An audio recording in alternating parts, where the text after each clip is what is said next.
It's Friday, the last day of September. As we are now on the cusp of the new month, I encourage you to accept what is, let go of what was, and have faith in what will be. Thank you so much for joining us for another exciting edition of Jamaica Magazine. I'm your host, Adrian Atkinson. We have a great package just for you today.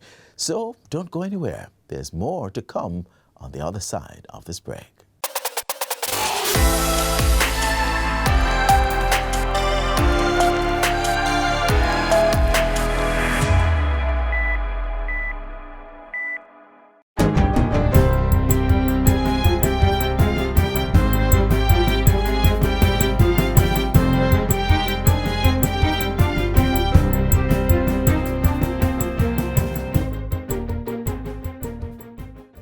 Good day, I'm Theodore Henry, and this is your JIS News for Friday, September 30. The island's Code Care program has received a boost with the recent signing of agreements with two U.S.-based universities. Health and Wellness Minister Dr. Christopher Tufton inked the deals with the University of Miami Health System in Florida and Hartford Healthcare in Connecticut. Under the agreement, state-led health institutions will have access to medical and nursing professionals who will assist in clearing the backlog of elective surgeries. Local health professionals will also benefit from academic and professional exchanges to boost skill and knowledge transfer. The agreements were signed during Minister Tufton's visit to Washington, D.C. in the United States on official business. Dr. Tufton participated in the 30th Pan American Sanitary Conference, the 71st session of the PAHO Executive Committee, as well as the 43rd meeting of the Council for Human and Social Development. In the meantime, Dr. Tufton says Jamaica stands ready to give its full support to the new director of the Pan American Health Organization, PAHO, Dr. Barbosa da Silva Jr. Dr. da Silva Jr. was elected on Wednesday by PAHO member states during the 30th Pan American Sanitary Conference. The conference was held in Washington, D.C. from September 26 to 30. Dr. Da Silva Jr. will begin his 5-year term on February 1 next year, succeeding Dr. Carissa Etienne of Dominica, who has led PAHO since 2012. In giving Jamaica's statement, Dr. Tufton thanked the outgoing director for her 10 years of sterling stewardship while reiterating the island's commitment to regional body. We appreciate the need for strong leadership at the regional level of the Americas, coming on the heels of the COVID-19 pandemic with so many other health threats that currently exist.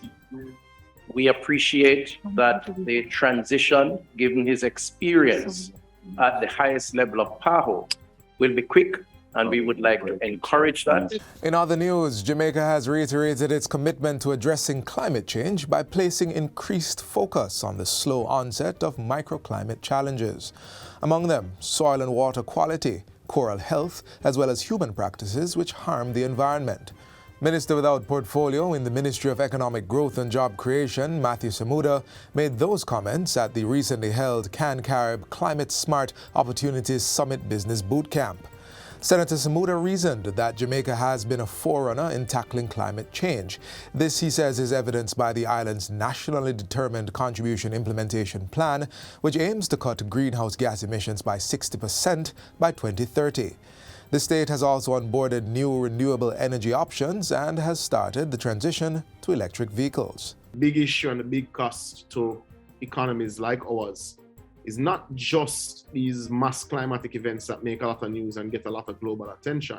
It's what you call slow onset factors.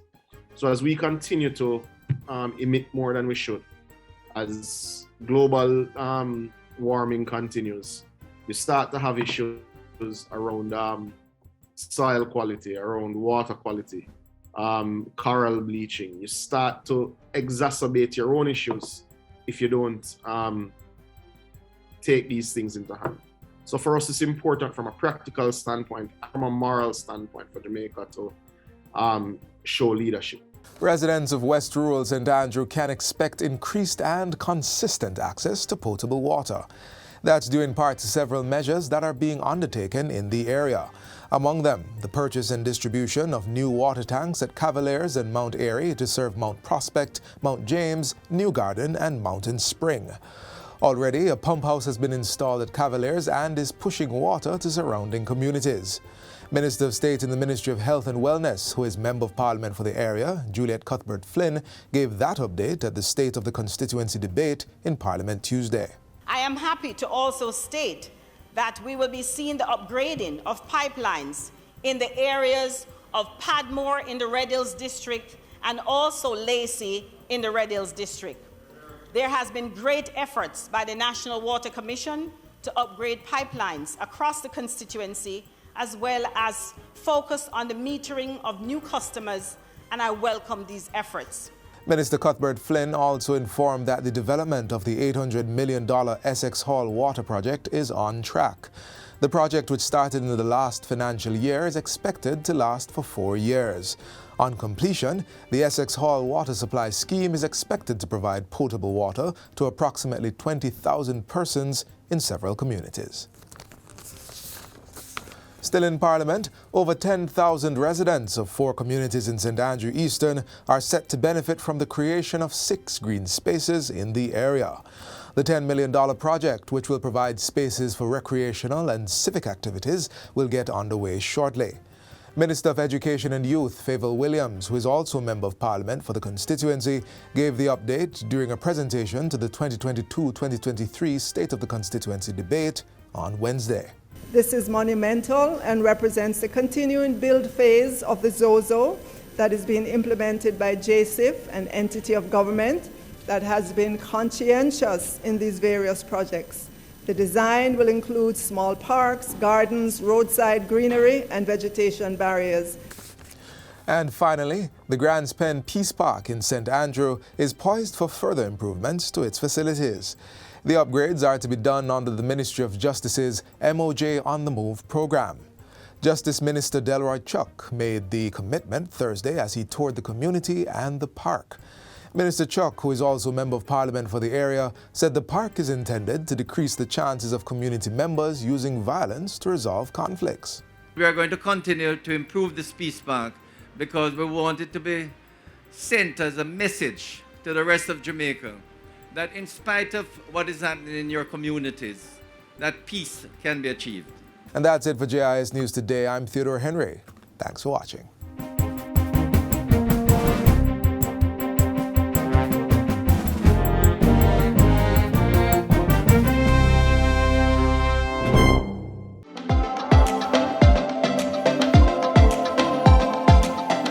Obey the school rules. The rules are there to ensure discipline. The rules are there to ensure that our children focus on their education. And so if the school says it's brown shoes, not black, we want you to make that investment on behalf of your child. If the school says a tie, please don't send your child without a tie. I know that there are a lot of pressures on you as parents, but we are continuing to ask you to make that investment in your child. We want our schools to be incident-free this school year, and we can only do that with the cooperation of our parents, our teachers, the staff, everyone in the community.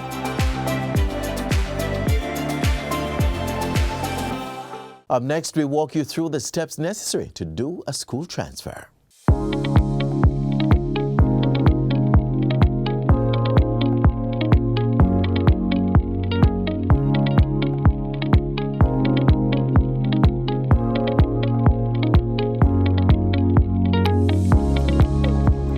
The Ministry of Education and Youth is responsible for the placement of students who sit the Primary Exit Profile PEP exam, which assesses students' knowledge as well as critical thinking and communication. Students are placed based on the results of the Primary Exit Profile PEP tests given in grades 4, 5, and 6. The parents' or guardians' top choices from a list of potential schools.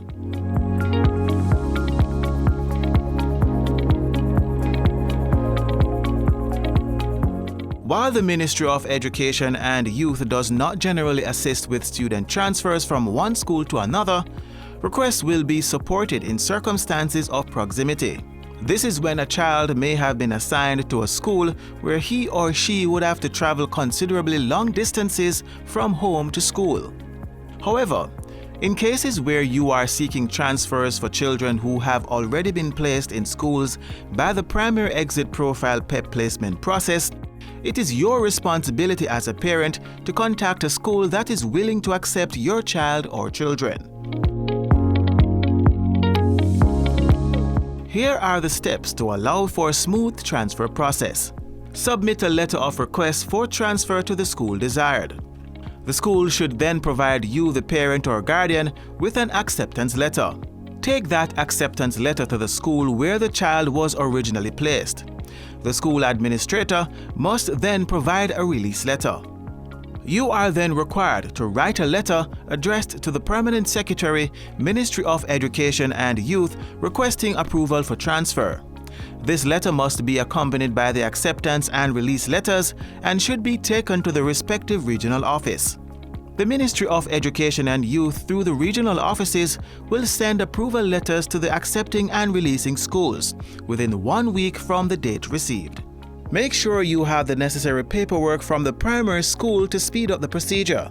And that will be the child's last 2 reports, grades 5 and 6. A recommendation from the principal, the official scoring sheet from the Ministry of Education and Youth with the child's grades for PEP. Other documents such as the child's birth certificate and immunization record should also be made available. And keep in mind that it is your duty to get in touch with a school that will accept your child. Follow the transfer procedure to help your child enroll in the institution you believe will give him or her the best chance for a successful academic career.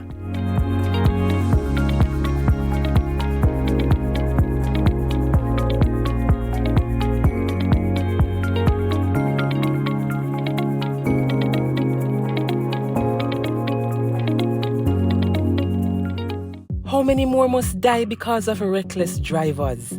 How fast is too fast? Make we take time, no man. Obey the rules of the road. Drive with care. The government initiative is to build a healthcare system that protects, promotes, and supports breastfeeding. Our upcoming feature will go into detail about how mothers can effectively breastfeed their children.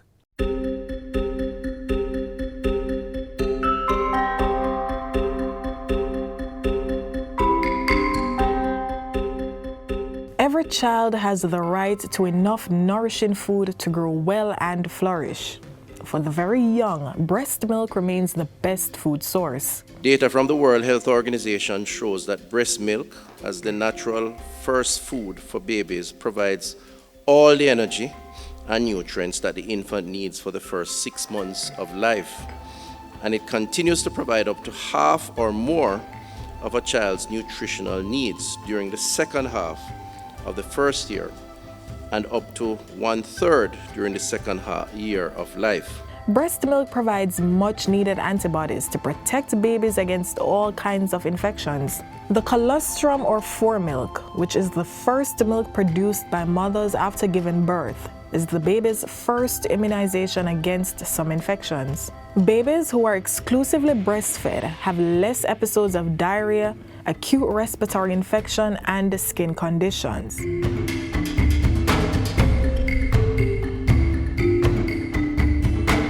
Appropriate breastfeeding practices, therefore, have the potential to reduce infant mortality in children ages 5 years and younger by 14%, while appropriate complementary feeding up to 2 years of age is capable of preventing an additional 6% of deaths in this age range. Breastfeeding also establishes a close, loving bond between mother and baby. In addition, mothers benefit from improved postpartum recovery, reduced iron loss, and decreased risk of breast and ovarian cancers. Another benefit? Mothers need not spend on infant formulas, which can be a huge financial burden.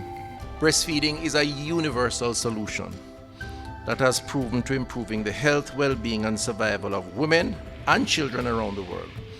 It helps to prevent malnutrition in all its forms, ensures food security for infants and young children, and thus helps to bring people and nations out of hunger and the poverty cycle. That's big. That's quite profound. men can actively participate and support the breastfeeding mother. So even, for example, if the milk is expressed and placed in a clean container or cup, then the father can be the one to feed the child from the cup with the breast milk. In cases where the mother is breastfeeding, the father can support her by doing chores to ease her burden. Some quick tips on breastfeeding for mommy to eat from all the 7 food groups that keep you healthy. Continue taking your maternal supplements. Remember, baby is getting all its nutrients from breastfeed milk, and make sure that when baby sleeps, you sleep, because babies don't have a special time to sleep, so you have to get rest when baby sleeps. Mothers who choose not to breastfeed are encouraged to discuss this issue with their healthcare provider. Individual counseling on breastfeeding is important for dispelling any myths or concerns. And we need to embrace the traditional approaches as it relates to lactating mothers, as it relates to development of our newborns. And there is very little technology that is going to change that reality, that the breast is best and is still the best. Medical experts recommend the initiation of breastfeeding within half hour of birth. Do not give newborns any food or drink other than breast milk unless medically indicated. And encourage breastfeeding on demand. Also, don't give artificial teats or pacifiers to breastfeeding infants. The hope for the ministry is that every child receives a fair opportunity at benefiting from the tremendous nutritional and other critical values, psycho-emotional, physiological, economic, and hygienic advantages of breastfeeding. Do what's best for your child. Breastfeed and give them a healthy start to a long life.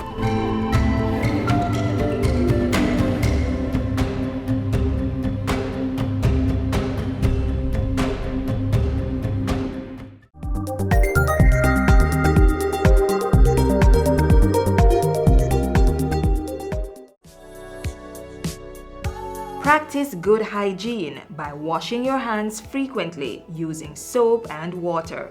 Here's how you should do it while conserving water. Turn on the tap to wet your hands, then turn off the pipe. Lather your hands and the tap with soap. Turn on the tap and wash your hands, back, front, and in between fingers. Use some of the water to wash off the tap, then turn it off. Dry your hands with disposable hand towels. If you don't have running water, use a hand rub containing 62% or more alcohol. If hand sanitizers are not available, rubbing alcohol, Dettol, white rum, or household bleach will do the trick.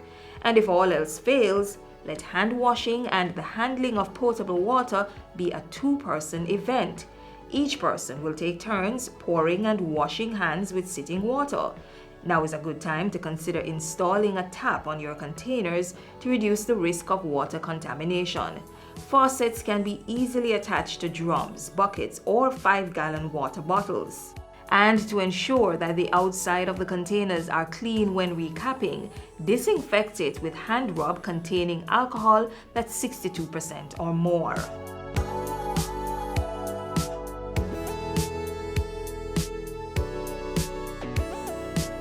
The 5 R's of water conservation are also necessary to practice. Reduce water wastage by investing in water-saving devices. Reuse water at least twice before discarding. Replace leaking pipes, faucets, and other plumbing equipment. Recycle wastewater and use it for gardening, car washing, or cleaning of public spaces. And reclaim water through rainwater harvesting. We all must play our part to ensure there's water to combat the coronavirus and stave off prolonged drought.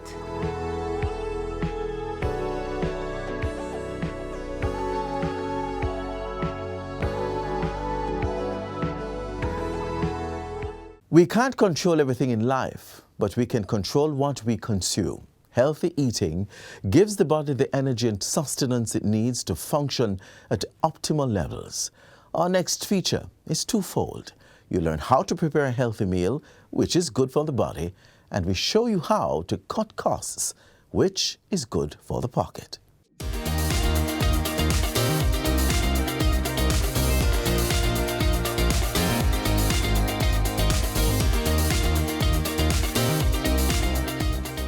The Ministry of Agriculture and Fisheries recently outlined the Grow Smart, Eat Smart campaign, an initiative designed to strengthen food security and safeguard Jamaica from global threats. One aspect of the campaign is the drive for Jamaicans to grow what they eat. One of our local chefs will prepare a dish from produce from her garden. So we're gonna start with passion fruit because it's passion fruit season. This is how our pulp is, and I'm just going to add it to our blender with my ginger that I already pre-washed and cut. Add that first.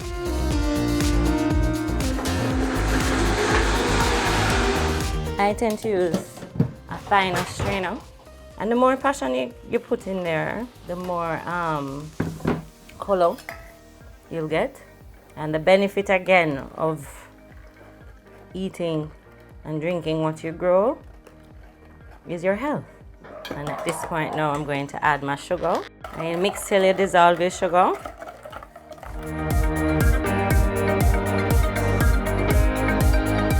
So here you have it, homemade passion fruit juice.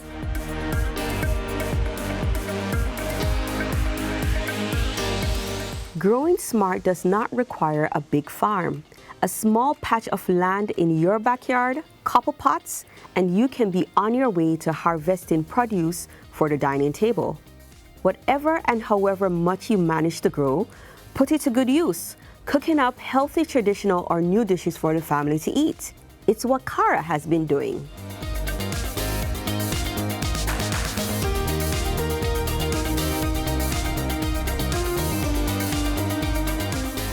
My thing is make your hand, turn your hand, make passion.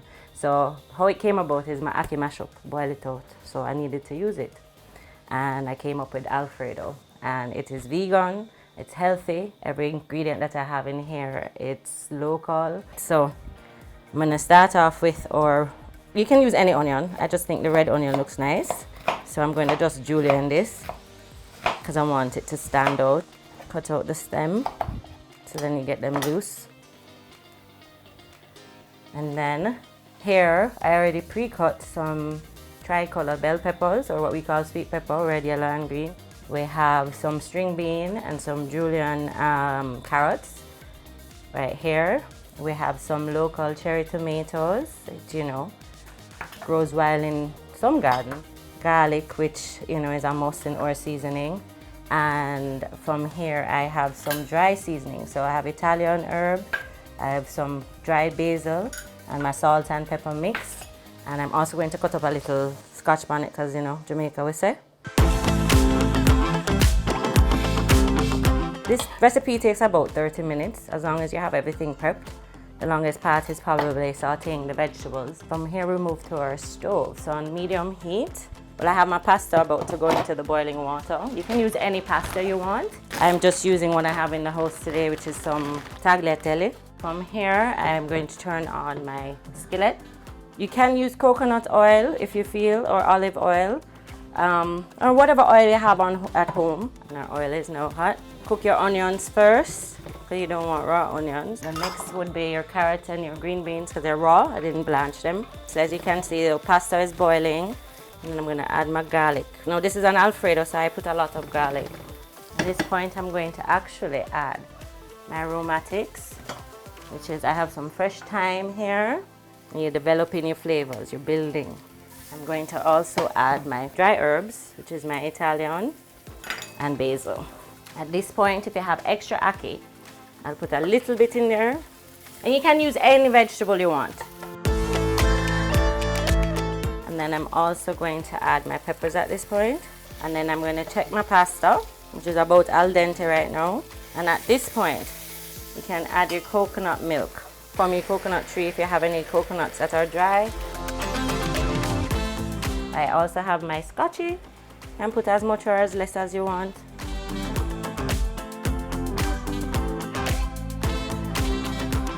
from here, you can serve it in a bowl. You know, a deeper dish is probably better for pasta. Give it some height by twisting it. Sauce it up as much as you want. So I'm going to garnish it with my basil, my fresh basil. This is called chiffonade, where you ribbon it. You can also garnish with parsley, which I have growing at home as well. And clean up your plate, don't be like me.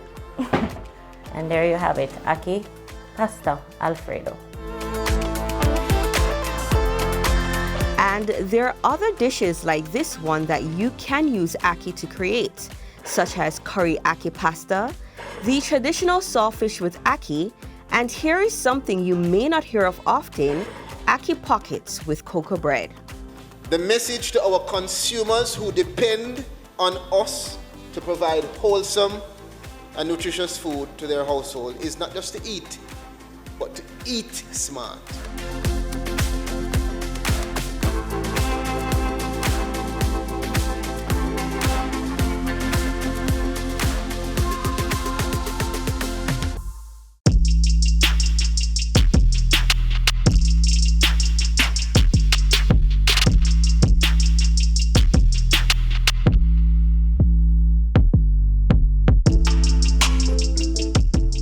The travel pad application was created by the Transport Authority for the protection of the commuting public. Please download the travel pad application on the Google Play Store or the Apple iOS Store. Once you download the application, put in your phone number, register the application under your phone number, and then you'll be able to verify the license plate that you're going in. Once you verify the license plate and the information of the vehicle, you will then be able to share that trip of the vehicle that you're in.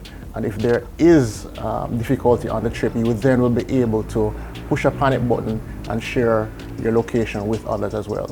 Download the application, give us our feedback at customerservice@ta.org.jm. Don't forget, it's free to download, free to use.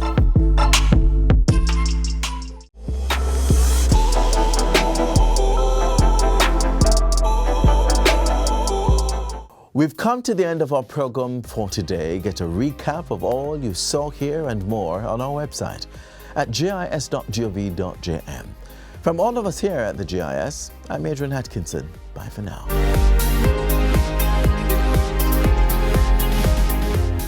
This has been a production of the Jamaica Information Service, the voice of Jamaica.